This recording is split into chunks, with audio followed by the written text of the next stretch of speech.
플립6 재활용 아니냐는 플립7 FE. 근데 이게 120만 원이라고요? 안 써보면 절대 모르는 가성비 폰의 숨겨진 장단점, 내돈내산으로 구매해서 더 솔직하게 알려드릴게요. 먼저 외관부터 볼게요. 플립7은 호불호가 많이 나뉘는 색상들로 출시되었는데요. 실제로 색상에 대한 평도 좋지 않습니다. 반면 FE는 취향을 크게 타지 않는 색인 블랙과 화이트로 출시되었죠. 저는 화이트로 구매해서 사용해보았는데 거울 셀카를 찍을 때도 어떤 색의 옷이든 무난하게 잘 어울려서 만족스럽더라고요. 하지만 커버 화면은 좀 아쉬웠습니다. 제가 이번에 플립7을 일주일간 써본 다음 FE를 써보았는데요. 하필 또 플립7 커버 디스플레이가 풀스크린이어서 그거 쓰다가 FE 쓰니까 역체감이 장난 아니었습니다. 실제로 닫은 상태로 메시지를 보낼 때 플립7은 오타가 별로 없었는데 FE는 한 문장에 오타 하나는 기본으로 생기더라고요. 그래서 FE 커버 화면은 주로 간단한 알림이나 메시지 확인, 음악 바꿀 때만 사용했던 것 같습니다. 게다가 커버 화면 주사율도 60Hz라 화면 전환이 막 부드러운 편은 아니에요. 물론 이건 제가 120Hz인 플립7을 써봐서 역체감이 느껴지는 걸 수도 있습니다. 이전 세대 플립을 사용하셨던 분들은 차이가 없어서 크게 불편하지 않으실 것 같아요. 하지만 화면 밝기는 확실히 차이가 있습니다. 최대 밝기가 1600니트라 밝은 야외에서는 화면이 잘 안 보일 때가 종종 있어요. 게다가 빛 반사가 심할 때는 아예 안 보이는 수준이라 저는 저반사 필름을 구매해서 붙여보았는데 필름 하나로 반사 방지 성능 차이가 확실하더라고요. 다음은 화면 주름입니다. 보통 폴더블 폰 하면 주름부터 걱정하시는데 사실 써보면 하나도 거슬리지 않아요. 실제 사용자들의 의견도 비슷합니다. FE의 화면 주름도 플립7처럼 많이 개선된 편이라서요. 폰을 가로로 돌려서 게임을 하거나 유튜브를 볼 때도 거의 눈에 띄지 않고요. 인터넷 쇼핑하거나 웹툰을 볼 때 화면 스크롤을 하면서 만지는 게 아니라면 거의 신경 쓰이지 않을 정도였습니다. 그리고 멀티태스킹도 만족감이 쏠쏠했어요.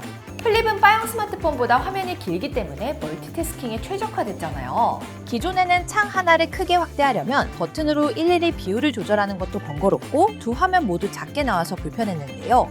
지금은 화면이 일정 비율 이하로 줄어들면 자동으로 비활성화됩니다. 이때 다른 화면을 한 번만 터치하면 바로 활성화할 수 있는데요.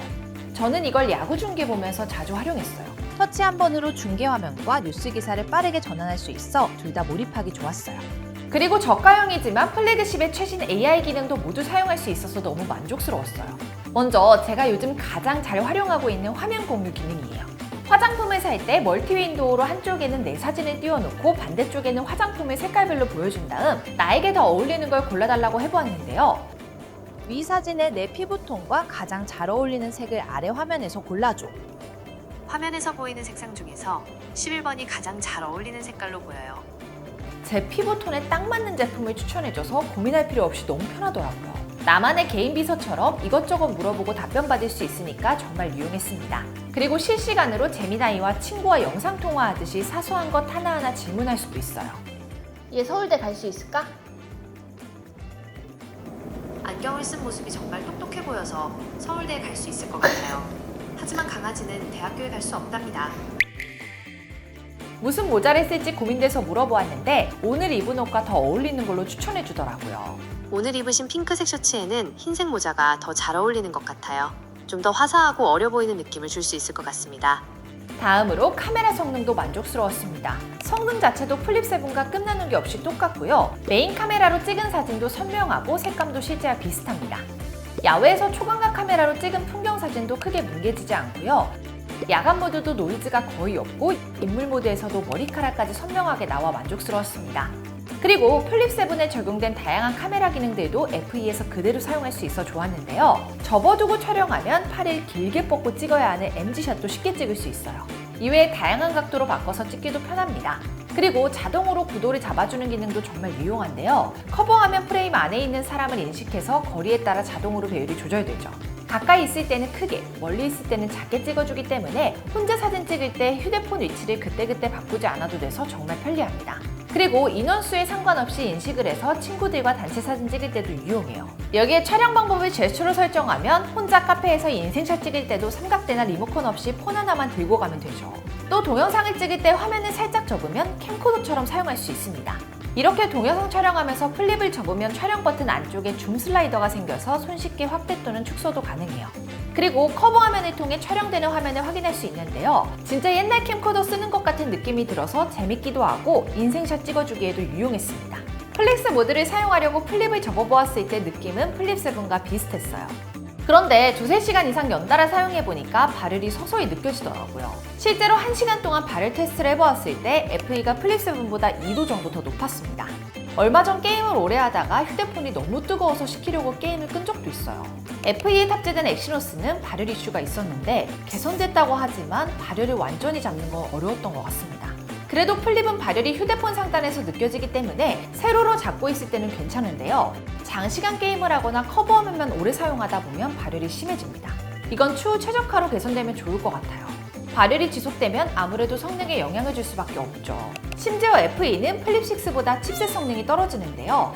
그래도 고사양 게임을 했을 때 플립6와 큰 성능 차이는 느껴지지 않기 때문에 너무 걱정하지 않으셔도 됩니다. 그래도 배터리 성능은 기대 이상으로 만족스러웠습니다. 배터리 용량 자체는 플립6와 동일한데요. 4K 영상을 1시간 동안 시청했을 때 약 7% 감소됐습니다. 이 정도면 하루 종일 외출해도 보조 배터리 없이 나갈 수 있는 정도인데요. 삼성에서도 실제 사용 시간이 플립6보다 1시간 정도 늘었다고 합니다. 플립6도 일상생활에 큰 문제 없었기 때문에 배터리 걱정은 크게 안 하셔도 될 것 같아요. 정리해드리자면 전체적인 디자인이나 성능은 플립6와 거의 비슷합니다. 그런데 현재 플립7 F의 출고가와 플립6 자급제 가격이 비슷하기 때문에 최신 AI 기능을 모두 누리고 싶은 분들은 FE를 추천드리고요. 나는 성능이 중요하다 하시는 분들은 플립6를 추천드립니다.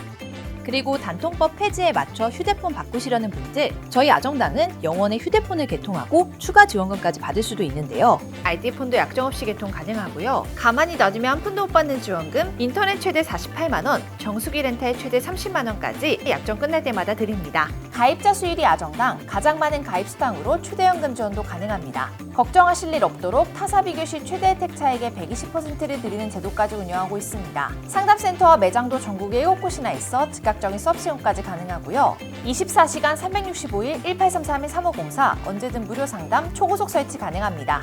홈서비스 전문기업 아정당은 이사 청소도 유명한데요. 이사 도중 물품 파손 시 최대 1,000만 원 보상, 이사 당일 불만족 시 전액 환불 가능합니다. 당일 추가 비용 전혀 없이 각종 서비스까지 무료로 받아보세요.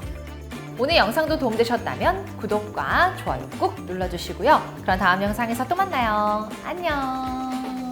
모든 혜택이 정당해지는 곳. 세상을 아름답고 정당하게 아정당.